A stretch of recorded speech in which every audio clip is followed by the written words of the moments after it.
नमस्कार, मी सुरेश शिंदे. आपण पाहतात महाराष्ट्र आपला न्यूज. आत्ता मी तळेगाव दाभाडे येथील मस्करनीस कॉलनी 2 या ठिकाणी आहे. नुकतीच वाई या ठिकाणी OSK कराटे क्लब यातील काही विद्यार्थी स्पर्धेसाठी गेले होते. त्यातील काही विद्यार्थिनींनी, विशेषतः विद्यार्थिनी मी का म्हणतोय, बेटी बचाओ बेटी पढाओ असं जे अभियान आहे सध्या खूप कौतुकास्पद असं त्याच्यातील काहीतरी कार्य दिसत आहे.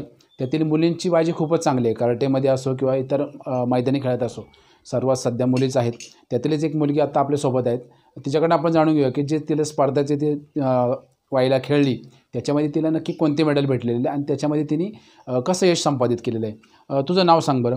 अवंती उमेश जगतकर. बरं, आणि तुझी शाळा कोणती आहे? Sahyadri English medium school. बरं, आता OSK कराटे क्लबमार्फत तू वाई या ठिकाणी गेली होती.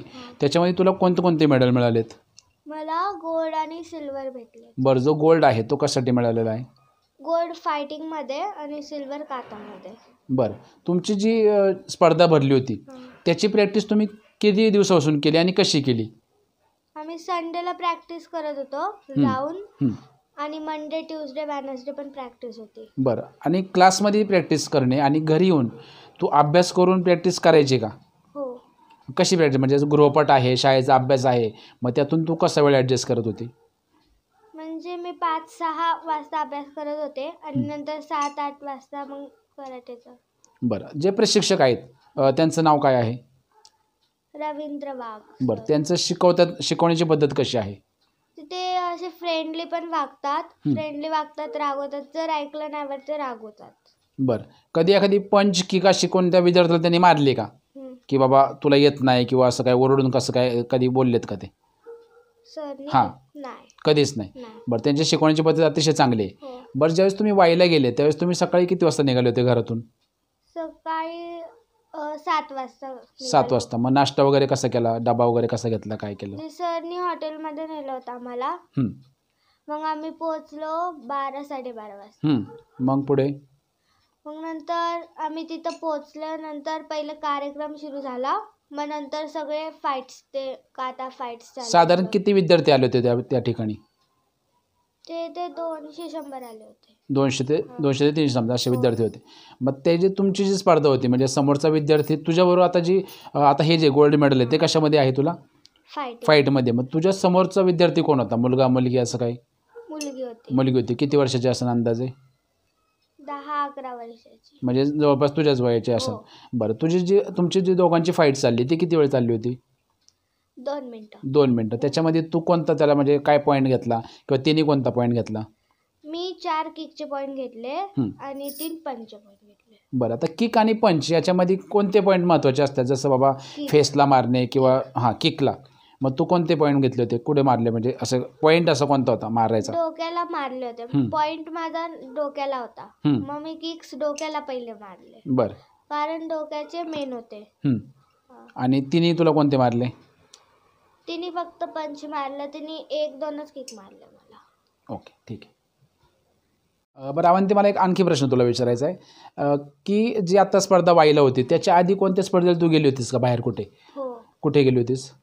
साताराला गेले होते. बरं, ज्यावेळेस तू पहिल्यांदा साताराला, म्हणजे कुठं तरी आपण स्पर्धासाठी आपण बाहेर पडतोय, मग त्यावेळेस तुला असं काही भीती वगैरे अशी वाटली का काही? हो, मला पहिले भीती वाटत होती. जेव्हा मी गेले ना तेव्हा मला थोडं चांगलं वाटायला लागलं. आणि जेव्हा मला मेडल्स भेटले तेव्हा मी खुश झाले होते. बरं, मग ते मेडल ज्यावेळेस घरी आणले तू, घरच्यांना कळलं, मग घरच्यांची प्रतिक्रिया काय होती? काय म्हणाले घरचे, आई वडील? मम्मी बोलली की खूप चांगलं, पुढच्या वेळेस पण असंच कर. आणि पप्पा बोलले की ना मला हेच पाहिजे ती ट्रॉफी. ते मग ना पुढच्या वेळेस ना एवढं भारी कर की तुला ट्रॉफी भेटली. मग तू असं म्हटलं नाही का पप्पांना की मला पार्टी वगैरे पाहिजे ना, असं काही? नाही म्हटली. मग तू पप्पांना पार्टी मागायला पाहिजे ना खरं, का पप्पाने द्यायला पाहिजे तुला, का तू द्यायला पाहिजे त्यांना? नाही, कारण ना माझी पार्टी फक्त मेडलच आहे. मला फक्त मेडलच पाहिजे लाईफमध्ये. Okay, very good. बरं, आता जी वाईला गेली होती त्याच्यामध्ये पण तुला 2 मेडल भेटलेत. मग सातारा आणि वाईचे दोन्ही मेडल ज्यावेळेस तुला भेटले त्यावेळेस शाळेतील शिक्षकांनी काय तुझा सत्कार वगैरे केला का? कोणी केला? काय प्रिन्सिपलनी केला आणि वाईस प्रिन्सिपल आणि प्रिन्सिपल मॅमनी केला आणि आमच्या क्लास टीचरने. बरं, मग त्यावेळेस ते काय म्हणले? सर्व विद्यार्थ्यांसमोर तुला तुझ्याविषयी काहीतरी बोलले असतील ना, काय म्हणाले ते? ते बोलले की कॉंग्रॅच्युलेशन्स, पुढच्या वेळेस पण अजून चांगलं कर. थोडक्यात असं सांगायचं की OSK कराटे क्लबमार्फत म्हणजे अनेक विद्यार्थी घडवले जातात आहे, परंतु त्या मुलांना कुठेतरी कॉन्फिडन्स होतो. आता हिच्या सांगण्यावरून आज जाणवतं आहे की ज्यावेळेस ती पहिल्यांदा स्पर्धेला बाहेर गेली त्यावेळेस तिला कुठेतरी भीती होती, परंतु ज्यावेळेस तिला मेडल भेटले किंवा ती कुठेतरी बाहेर जाऊन मेडल मिळून आली त्यावेळेस घरच्यांची प्रतिक्रियासुद्धा चांगली होती. ज्या शाळेत ती शिकवत आहे त्यातील शिक्षकांनी, प्रिन्सिपलने सुद्धा तिचा एक सत्कार, एक तिच्या गुणांचं चांगलं कौतुक केलेलं आहे. त्याच्यामुळे मी तर म्हणतो आपले जे पाल्य आहेत त्या पाल्यांना तुम्ही कराटेसारख्या किंवा इतर जे खेळ आहेत त्याच्यामध्ये नक्की घाला. याच्यातून नक्कीच त्यांचं करिअर घडवण्यास मदत होणार आहे. तेव्हा एक तुझा शेवटचा प्रश्न आहे, तुला मोठे म्हणून काय बनायचं आहे? मला मोठे होऊन ब्रेनचे डॉक्टर बनायचे. नक्की डॉक्टरच का बरं? कारण नर्सरीपासून जेव्हापासून मी हा डॉक्टर शब्द ऐकला ना तेव्हापासून ना मला मी फायनल केलं की मला डॉक्टरच बनायचंय. कारण माझं स्वप्न होतं मला डॉक्टर बनूनच राहायचं. बरं, डॉक्टर बनण्यासाठी कशी तयारी करणार मग तू? डॉक्टर बनण्यासाठी मी आता खूप अभ्यास करणार. मग पुढे जाऊन मेडिकलचं ते सगळं इन्फॉर्मेशन शोधणार आणि मी खूप अभ्यास करणार. नक्कीच मी तुला शुभेच्छा देतो, नक्कीच तू डॉक्टर बनशील.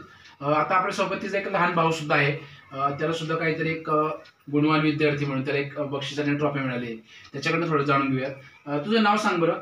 उत्कर्ष मेजरकर. बरं, तुला जी ही ट्रॉफी मिळालेली कशाबद्दल मिळाली? मी अभ्यास करतो जास्त, अजून शांत बसतो. मग तू कोणत्या शाळेत आहे? शाळेचं नाव काय तुझ्या? Sahyadri English medium.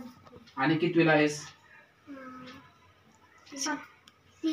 सिनियरला. तुमच्या टीचरचं नाव काय आहे? मयूर.